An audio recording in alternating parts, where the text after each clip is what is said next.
actors know their worth, and so will often hold out for a much bigger number on the studio's paycheck for any specific movie.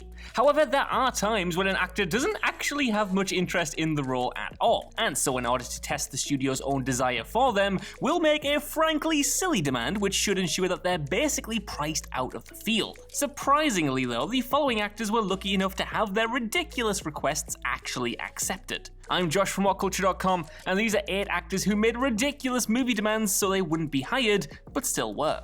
Number 8. Arnold Schwarzenegger demanded $30 million and other perks, Terminator 3: Rise of the Machines. Though the prospect of a third Terminator film had been much discussed following the mammoth success of 1991's T2, Arnold Schwarzenegger long vowed that he wouldn't ever agree to make the movie without James Cameron also returning to direct. Schwarzenegger held his line firmly for the better part of a decade, until he met with Cameron while a threequel was being mulled over once again. The director felt that the T-800 character was as much Schwarzenegger's as his own, and so encouraged Arnie to ask for a stupid amount of money and see how the studio would respond. While the actor had no real interest in a third film without Cameron then, he followed the filmmaker's advice, acting for a stonking $30 million pay-or-play fee, meaning that once the contract was signed, he would be guaranteed that sum whether the film was made or not. The negotiation process ended up going on for 18 months, with the contract receiving 21 drafts as Schwarzenegger continued to angle for more benefits. This included an instant $3 million payout upon signing the contract, an extra $1.6 million for every single week the movie went over schedule, a $1.5 million allowance for private jets, and numerous other perks such as 24-hour bodyguards and on-call limousines. And the incredible thing is, Arnie actually got every single thing he asked for. Considering he was only paid $750,000 for the original movie and $15 million for T2, he sure as hell drove a hard bargain. Number 8. J. Davidson demanded $1 million, Stargate. J. Davidson soared to fame overnight following the release of Neil Jordan's superb 1992 thriller The Crying Game, earning a Best Supporting Actor Oscar nomination in his first ever acting role. Davidson's acting chops quickly caught the eye of mega-budget Hollywood producers, and he was offered the role of Ra, the powerful humanoid alien in Roland Emmerich's Stargate.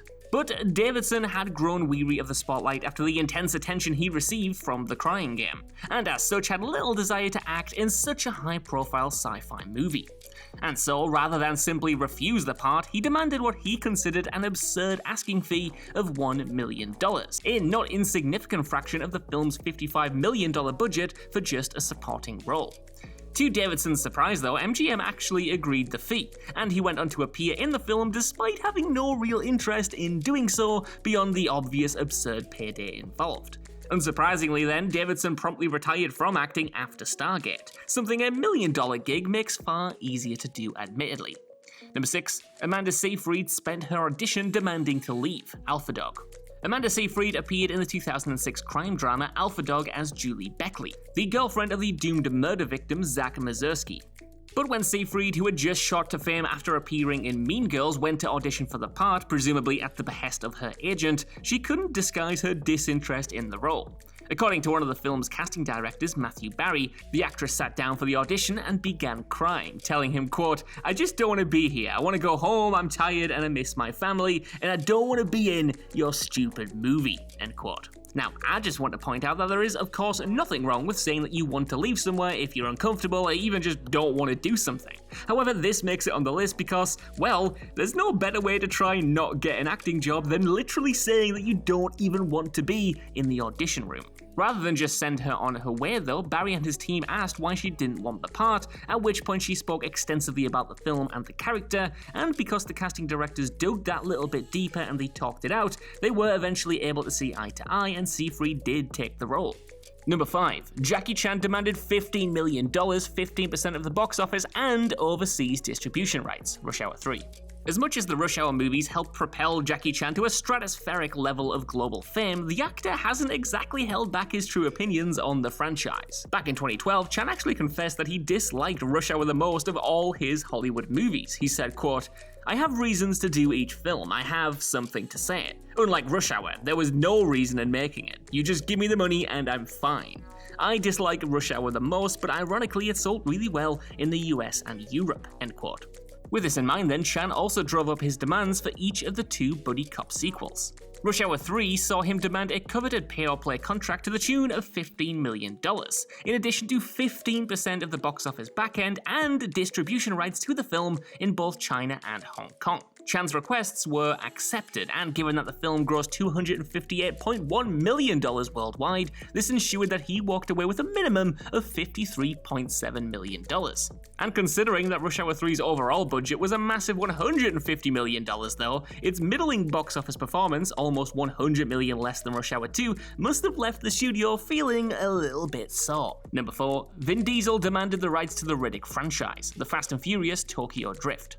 Nobody could have ever anticipated the trajectory of the Fast and Furious franchise, which had several early, potentially series-derailing hiccups, such as star Vin Diesel opting not to return for the second film, Too Fast, Too Furious. By the time the third film was going into production, neither Diesel nor Paul Walker were anywhere to be seen, and with the focus now on a younger cast, it seemed like the franchise was destined to flame out sooner rather than later.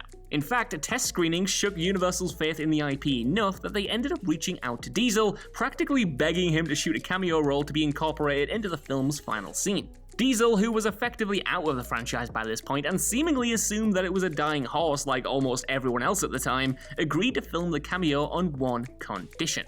Rather than ask for any money, Diesel demanded that Universal relinquish ownership over the Riddick franchise, allowing the actor to make his own movies based on the character in the future.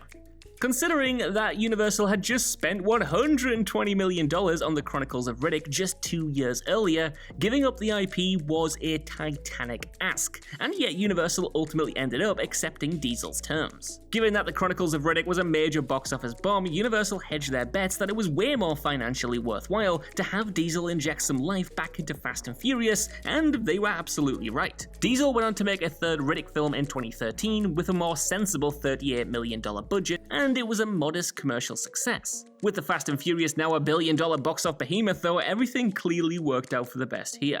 Number 3, Marlon Brando demanded $3.7 million, 11.75% of all profits, and not having to learn lines. Superman. In the case of Marlon Brando's appearance as Superman's father Jor-El in the late Richard Donner's Superman, it wasn't so much that Brando was disinterested in this movie in particular, but that he couldn't muster much enthusiasm for anything he starred in at all. In 1975, Brando finally signed on to appear in the movie though, but only after handing a literal laundry list of demands to Warner Brothers, including a $3.7 million salary for a supporting role running less than 20 minutes, compared to Reeves' own $250,000 salary as the title character. Yeah, someone got the short end of the stick there. Brando also insisted upon 11.75% of the overall box office, which he planned to put towards a 13-part miniseries focused on Native Americans in the US, which was a series that never got made. Other stipulations included a guarantee his shooting wouldn't exceed 12 days and that he wouldn't have to remember any dialogue, with cue cards instead being used on set. Also, due to a warrant being out for his arrest in Italy, where the film was initially supposed to be shot, he necessitated production being moved to England. Because Brando was admittedly a one-of-a-kind titan of an actor whose sheer electric presence would guarantee a certain interest in the film, Warner Brothers accepted every single one of his demands. But these outstanding working conditions did little to boost Brando's on-set enthusiasm, as co-star Christopher Reeve accused him of phoning it in a few years later. Number 2, Alec Guinness demanded a doubled salary, 2% of George Lucas's royalties, and no publicity. Star Wars. It's no secret at all that Alec Guinness didn't have much regard for the Star Wars franchise, and only ended up signing up for the quote-unquote fairy tale rubbish, as he himself described it, after hurling a frankly absurd list of demands at George Lucas. First and foremost, he asked Lucas to double his original base salary, and because he actually did believe the film would be a commercial success, insisted upon a 2% slice of Lucas's own royalties. Guinness also declared that he wouldn't do any publicity for the film whatsoever either. Hilariously though, Lucas was desperate enough to have an actor of Guinness's caliber involved that he ended up saying yes. Though Guinness continued to disparage the quality of the movie script in subsequent years, he was nevertheless credited by Lucas with contributing massively to the film's success, resulting in the director raising the actor's cut of his own royalties up to 2.5%, which producer Gary Kurtz later revised back down to 2.25%. Guinness's opinion of the Star Wars phenomenon seemed to warm in the later years of his life though, and recently his estate was estimated to have made almost $100 million from that original agreement. Number 1, Liam Neeson demanded $20 million, Taken 3. Liam Neeson has enjoyed one of the most unexpected career resurgences in recent Hollywood history, reinventing himself as a middle-aged action hero in 2008's hugely successful thriller Taken. For that movie, Neeson was paid just $1 million, though once the film made $226 million on a mere $25 million budget, a sequel was guaranteed, for which Neeson was paid a stonking $15 million to return. Following Taken 2's release, Neeson seemed confident that he wouldn't return for a third film, citing the absurdity of his protagonist's daughter being kidnapped yet again. But lo and behold, mere months later, Taken 3 was indeed confirmed to be happening, with Neeson returning.